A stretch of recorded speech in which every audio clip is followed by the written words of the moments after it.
Olá pessoal, nós vamos resolver mais uma prova da OCP hoje.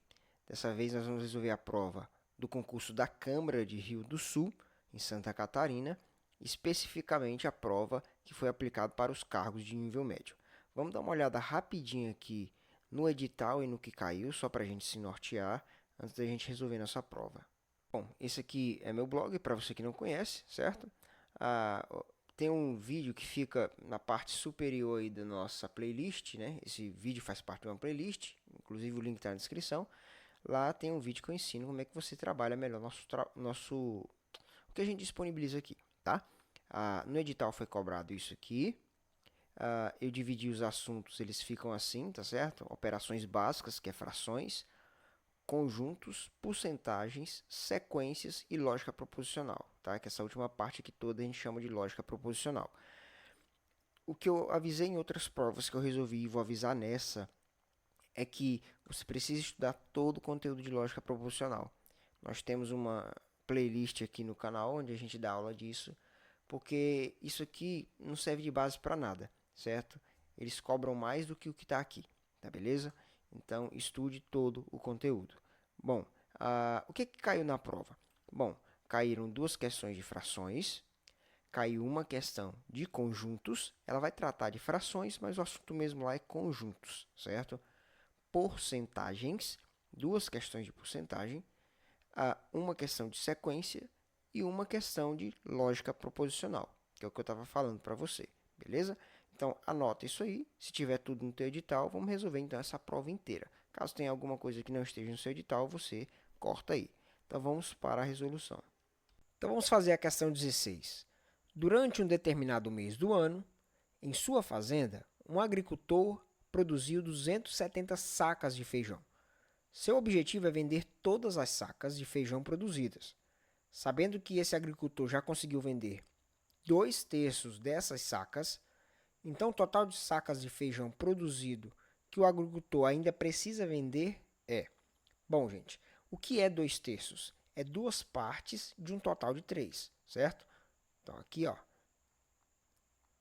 aqui está dividido em 3 partes, certo? Se ele já vendeu 2/3, significa o quê? De cada 3 sacas, 2 estão vendidas. Então, falta vender 1/3. 1/3, gente, é pegar uma coisa e dividir em 3 partes. Né? Ó, isso aqui que está faltando é do total, 3 dividido por 3 dá 1. Então, o que eu vou fazer? São 270 sacas e eu vou dividir essas 270 sacas por 3. Simples assim. 27 dividido por 3 dá 9. Com esse zero aqui vira 90. Então, faltam ser vendidas 90 sacas. Alternativa B. Bom, aí você pode me perguntar, professor, sempre vai ser bem direitinho assim? Não. Eu vou colocar aqui de vermelho uma situação hipotética, uma questão parecida. De novo, ele produziu 270 sacas, só que ele, digamos que ele vendeu 3/5 das sacas, certo?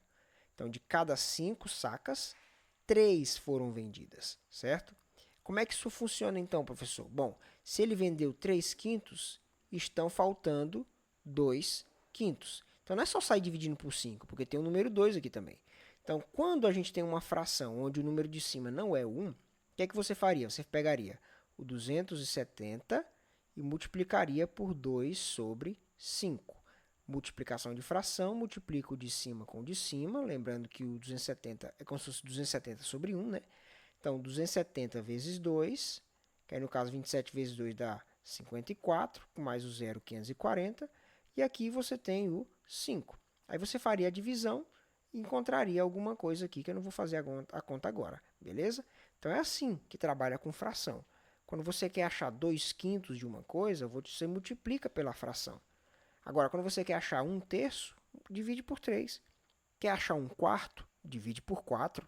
Agora, quando tem alguma coisa em cima, tem que tomar esse cuidado aqui, ó, multiplicar o valor de cima e depois dividir o de baixo, beleza? Então, é isso aí, tá?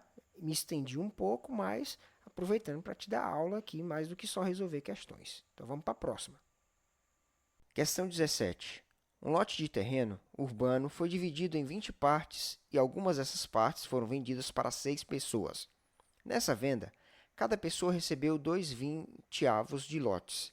A fração mais simplificada possível, que representa os lotes desse terreno que não foram vendidos, é... Bem, pessoal, nós temos aqui 6 pessoas que compraram esses terrenos.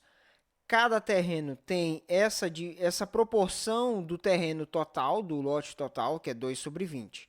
Então, a primeira coisa que a gente vai fazer é descobrir quanto que todas essas 6 pessoas compraram juntos do total do terreno. Como é que a gente faz isso?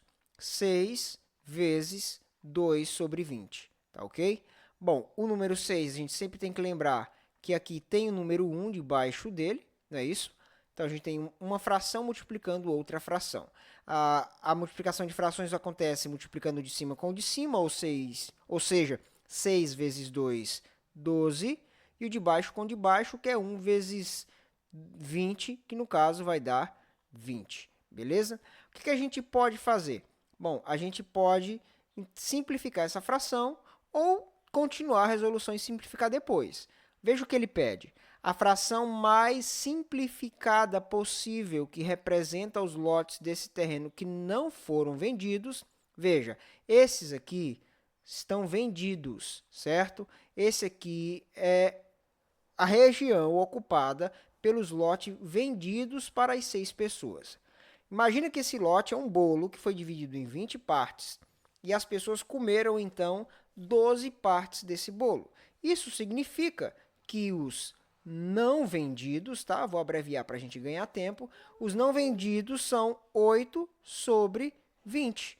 Não é isso que falta? Ó, dos 20 trechos, 12 estão vendidos. Então, para completar os 20, faltam 8. Tá? Se você quiser anotar só para você ter um registro do que você fez, você pode escrever assim, ó, 20/20, tá? Tudo que está completo, gente, é 1, certo? Você pode colocar 5/5, 7/7, 20/20, porque 20/20 vai dar 1, que no caso é o lote inteiro. Então, é 20/20, que é todas as partes do lote, menos 12/20, que é o que foi vendido. Então, no caso, sobra 8/20. Agora vem o que ele pede, porque ele pede a resposta mais simplificada.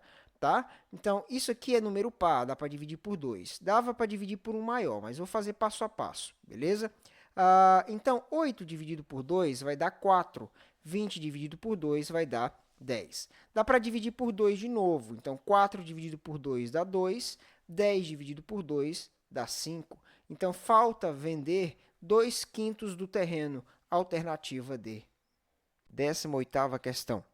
Em uma promoção do tipo liquidação total, uma loja de eletrodomésticos tinha 400 geladeiras e 200 televisões em estoque.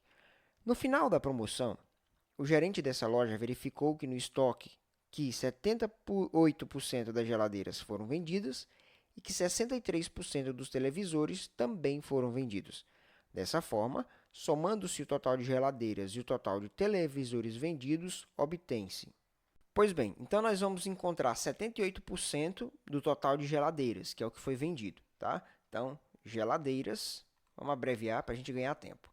400, para achar 78% de 400, eu vou multiplicar pela seguinte fração, 78 por 100. Lembra, 78% é 78 por 100. O que a gente sempre tem que lembrar? Que 400 é como se fosse 400 sobre 1. Macetezinho aqui. Você pode multiplicar 400 vezes 78 e depois 1 vezes 100, mas você pode cortar logo. Sempre que você tem uma multiplicação, os zeros que estão embaixo de uma podem cortar os zeros que estão em cima na outra. Então, ó, corta 2 zeros embaixo, corta 2 zeros em cima. Então, a conta fica muito mais simples, porque agora embaixo só tem 1 vezes 1, que no caso vai dar 1. Não preciso nem me preocupar com isso aí. A única coisa que eu vou fazer agora é uma multiplicação. 4 vezes o 78. Vamos fazer ela aqui rapidinho, ó. 78 vezes 4. 8 vezes 4, 32. Sobe o 3. 4 vezes 7, 28. Com mais 3 dá 31. Então, foram vendidas 312 geladeiras. Bom, agora vamos calcular a quantidade de TVs que foram vendidas, certo? Primeiro geladeira, agora TV. TV soma um total de 200, então 200 televisões, vezes 63% é o que foi vendido, então 63 por 100. O raciocínio é exatamente o mesmo da anterior, ó. Corta 2 zeros embaixo, corta 2 zeros em cima. Então, embaixo só sobra o número 1, não preciso nem me preocupar, né? Aqui é como se fosse 1 vezes 1. Agora, em cima, eu tenho 2 vezes 63, que no caso dá 126. Então, 300 com 100, 400. 10 com 20, 30, né? Então, 430, 2 mais 6, 8. Tá? Você pode até escrever aqui se não quiser ficar perdido. Ó. 312 mais 126, no caso, vai dar 438, alternativa C. 19ª questão. Uma concessionária de automóveis elaborou uma estratégia para incrementar as vendas de um determinado modelo de automóvel de uma marca. Essa concessionária divulgou uma liquidação com descontos de 40% sobre o preço de tabela desse automóvel. Porém, no dia anterior a essa liquidação, a concessionária aplicou uma taxa percentual de aumento de 50% sobre o preço da tabela desse automóvel, gerando assim uma nova tabela de preços na qual seria aplicado o desconto no dia da liquidação. Dessa forma, o valor final da venda desse automóvel no dia da liquidação, comparando com o seu preço inicial de tabela, antes do reajuste, teve uma taxa percentual de desconto de... O que essa questão nos fala? Fala de um produto, né, de um automóvel, que recebeu um desconto de 40% lá na placa de promoção. Só que o dono da concessionária foi esperto. No dia anterior, ele aumentou 50% o preço, para no dia seguinte ele diminuir 40% e dizer que estava fazendo grande coisa, como as Black Fridays aqui do nosso país. Né? O fato é, o preço normal da tabela é como se fosse 1, certo? Isso aqui é o preço normal. Antes de qualquer alteração, o preço normal do produto era esse aqui. Bom, aí o que aconteceu? Segundo lugar, a primeira coisa que ele fez foi o reajuste, certo? O reajuste que ele fez lá na calada da noite, tá? Então, vamos chamar isso aqui de reajuste. Você escreve a palavra inteira aí. Como é que ficou esse reajuste? O produto custava 1, certo? Então, em primeiro lugar, o produto custava 1. Tudo que está sem alteração é 1, beleza? Reajustado, se teve um aumento de 50%, ele custa 150% do que ele custava. Então, agora, o preço dele é 1,5, beleza? Então, em primeiro lugar, nós temos o preço normal, que é 1, ou 1,0. Se eu acrescento 50%, vira 1,5, tá? Lembra, o número antes da vírgula é a centena, 100. O primeiro número depois da vírgula é 50, tá? Então, 150% do produto. 100 é o que ele custava, mais os 50 de acréscimo. Se você não sabe disso, por favor, não deixe de assistir as minhas aulas de porcentagem, tá bom? Vou deixar o link aí na descrição. Terceiro passo, então, agora é dar o desconto, certo? Aí, o produto lá estava custando 1,5 do que ele custava. O que a gente vai fazer? Ele vai dar um desconto de 40%. Então, eu vou multiplicar isso por 0,6. Por quê, professor? Pensa comigo. Se 100% é o preço, né? É tudo que está sendo cobrado. Eu tiro 40%, eu vou pagar 60%. Você tem que ser capaz de fazer isso em provas, certo? Tirar o que ele está descontando e fazer o que ele está pedindo. Ele não quer o preço do produto? Pensa comigo. Dos 100% que é o preço, eu tiro 40% de desconto, então eu vou pagar 60%. Alguns alunos preferem multiplicar por 0,4, depois subtrair 1 menos aquele valor. Eu acho mais fácil fazer direto, certo? O produto está custando 150% do seu preço normal, aí eu vou tirar 40%, no caso, eu vou pagar 60% daquele produto. Enfim, como é que fica essa multiplicação? 1,5 multiplicado por 0,6, beleza? Deixa eu baixar aqui para a gente ter um espacinho. Então, 6 vezes 5 vai dar 30, sobe o 3, não é isso? 6 vezes 1, 6. 6 vezes 3 vai dar 9. Lembra, nós temos duas casas depois da vírgula, uma em cima e uma embaixo. Então, eu tenho que vir da esquerda para a direita. 1, 2. Aí, depois eu coloco um zero aqui, 0,90. 0,90 é a mesma coisa que 90%. Ou seja, o indivíduo embora ele está ganhando um desconto de 40%, não é isso? Ele está pagando 90% do produto. E pagar 90% do produto é 10%. Alternativa A. Então é isso. Pagou 90% do preço normal, ganhou 10% então de desconto dos 100. Questão 20. Determinado o padrão da sequência numérica, aí ele dá a sequência numérica aí para a gente, continua. A diferença entre o 11º e o 12º termos dessa sequência, nessa ordem, é igual a... Beleza, quando eu olho para essa sequência aqui, eu vejo algo peculiar, que é o quê? Ela não é crescente e nem é decrescente, tá? Veja, 1, 2, 3, 4, 9, até aqui ela cresceu, mas ela regride para o 8. Aí depois aumenta para o 27, depois regride para o 16. Então, quando eu tenho esse sobe e desce, isso significa o seguinte, eu tenho provavelmente aqui dois padrões, pelo menos, em uma sequência, tá? Então, guarda isso. Ficou nesse sobe e desce, provavelmente nós temos dois padrões na sequência. Então, nós precisamos identificar esses padrões para poder resolver, certo? Eu escrevi aqui a sequência com letras maiores para a gente poder identificar o padrão, tá? O número 1 é o mais difícil de identificar padrão nele, então a gente olha geralmente a partir do segundo. Depois a gente volta para encaixar ele aqui em algum lugar, tá? Beleza, o que eu percebo? Aqui eu tenho números ímpares, ó, 1, 3, 9, 27, sempre pulando 1. E aqui eu tenho números pares, 2, 4, 8, 16, também sempre pulando 1. Bom, então aqui eu tenho 2, aqui eu tenho 4. O 4 é 2 vezes 2. E o 4 aqui, no caso, 4 vezes 2 vai dar 8. Então, perceba que eu tenho uma multiplicação de 2 em 2 aqui nos números pares, certo? Eu poderia escrever assim, ó, isso aqui é o 2, 4 vezes 4 é a mesma coisa que 2 elevado ao quadrado. 8 é a mesma coisa que 2 elevado ao cubo, 2 vezes 2 vezes 2. E o 16 é 2 elevado a 4. 2 vezes 2 vezes 2 vezes 2, tá? Então, provavelmente, vai ser algo parecido que eu vou encontrar aqui nos ímpares. Perceba, deixa eu colocar outra cor aqui, certo? Vou colocar aqui a cor preta. Aqui nós temos o 3 elevado a 1. Aqui nós temos 3 vezes 3, que dá 9, que é 3 ao quadrado. Aqui nós temos o 3 ao cubo, que é 3 vezes 3 vezes 3. Veja, 3 elevado a 3, 3 elevado a 2, 3 elevado a 1. Então, aqui vai ser 3 elevado a 0, tá? Todo número elevado a 0 é igual a 1. Então, é isso. Um número eu vou pegar o 2 elevado a alguma coisa e no outro eu vou pegar o 3 elevado a alguma coisa. Então, vamos achar cada um desses termos. Nós já temos 1, 2, 3, 4, 5, 6, 7, 8. Nós precisamos ir até o 12º termo, não é isso? Então, já temos 8 aqui. 2, 3, 4, 5, 6, 7, 8. Isso, 8. Então, vamos achar o nono termo. Bom, o nono termo, aqui no oitavo, ele usou o 2.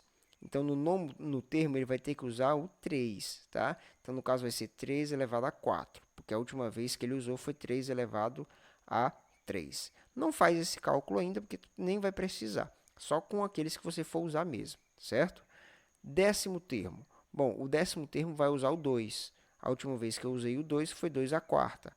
Então, aqui vai ser 2 a quinta. Bom, 11º termo, já usei o 3 a quarta, agora vou usar o 3 a quinta.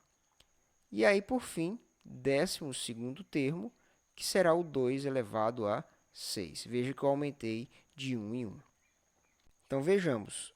O enunciado pediu a diferença é a subtração entre o 11º e o 12º termo. Então, primeiro vem o 11º, depois o 12º, tá? Deixa eu fazer aqui um rascunhozinho, ó.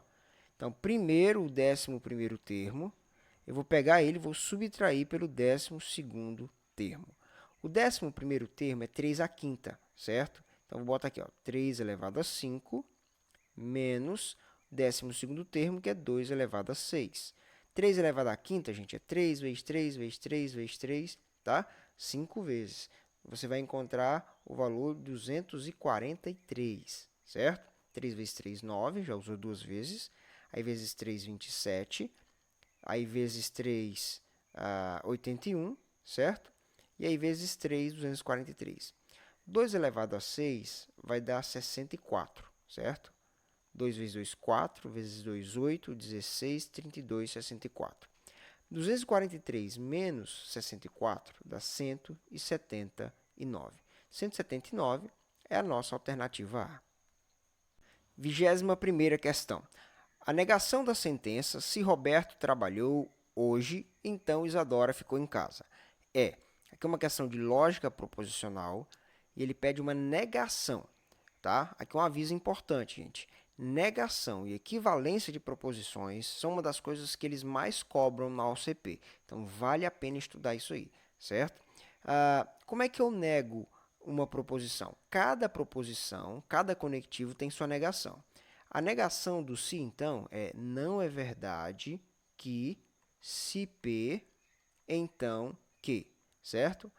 Isso aqui a gente ensina na nossa aula lá de negação, tá? No curso de raciocínio lógico proposicional. Enfim, como é que eu nego? Bom, eu vou pegar a primeira proposição, vou escrever ela exatamente do mesmo jeito, vou trocar esse se, então, por um conectivo e vou escrever a negação da segunda proposição. Vai ficar P e não que, beleza? Então, quem é o nosso P aqui? Ó? Roberto trabalhou hoje. Isso aqui é o P. E o que? Isadora ficou em casa. Então, primeiro eu vou escrever Roberto trabalhou hoje. Então, veja aqui a letra B. Roberto trabalhou hoje. E aí vou dizer o contrário. Isadora não ficou em casa. Então, Roberto trabalhou hoje e Isadora não ficou em casa. Então, a alternativa B é a correta, beleza? A letra A usa o se, então está errada. A letra C usa o se, então. Essas duas usam o I, o E, não é isso? Mas tem um problema. Aqui, ó, ambas negaram a ideia do Roberto. Não, a primeira mantém, troca pelo conectivo e nega a segunda. Quer aprender mais sobre negação? Veja nossa aula, tá bom? Sobre lógica proposicional, especificamente o assunto de negação. Vou ver se eu deixo aí na descrição do vídeo o link para você. Questão 22. Uma livraria fez uma pesquisa com seus clientes a respeito da preferência deles sobre 3 gêneros literários: ficção, romance, biografias. O resultado da pesquisa foi... Daqui a pouco a gente vai ler o resultado, tá? Então, é correto afirmar que no total de clientes entrevistados, a porcentagem mínima possível dos que gostam ao mesmo tempo de ficção, romance e biografias é de... O que essa questão quer da gente é saber a quantidade mínima. Essa palavra aqui, mínima, eu vou explicar no final do exercício. O fato é que a gente vai atrás das pessoas que gostam ao mesmo tempo das 3 coisas: ficção, romance e biografias. Então, para descobrir quem gosta dos 3, eu vou excluir quem não gosta dos 3, tá? Como que eu vou fazer isso? Veja só. Aqui ele diz que 92% dos entrevistados gostam de ficção. Se 92% gostam de ficção, tem um outro grupo, que é o que falta para 100%, que não gosta de ficção, não é isso? Então, nós vamos colocar aqui, ó, não ficção. Ou seja, são os que não gostam de ficção, tá certo? Então, eu vou pegar 100% menos 92%, que é a galera que gosta de ficção. Então, me sobra aí um total de 8%. 8% dos entrevistados não gosta de ficção. A mesma coisa eu vou fazer com romance, tá? Então, não romance, tá? Vou abreviar para a gente ganhar tempo. Você pode anotar a palavra toda aí, não romance. 100% das pessoas, 58% gosta de romance, então eu vou subtrair eles daqui, vai me sobrar um total de 42%. Então, 42% não gosta de romance, tá? Por fim, vem as biografias. Então, não biografias, não bio, né? Vamos abreviar. Então, 100%, todas as pessoas, menos os que gostam de biografia. Então, fica um total de 30% dessa galera que não gosta de biografia. Por que esses grupos são importantes? Porque eu estou atrás de quem gosta dos 3. E eu estou analisando aqui quem não gosta dos 3. Se o cara não gosta de ficção, então ele não vai gostar dos 3. Se o cara não gosta de biografia, então ele também não vai gostar dos 3.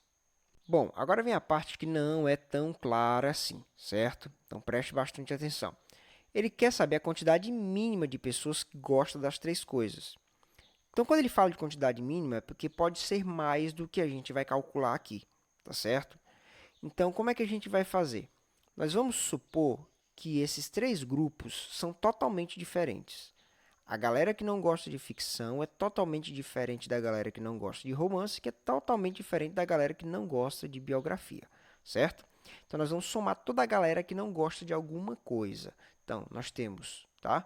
8 mais 42 mais 30.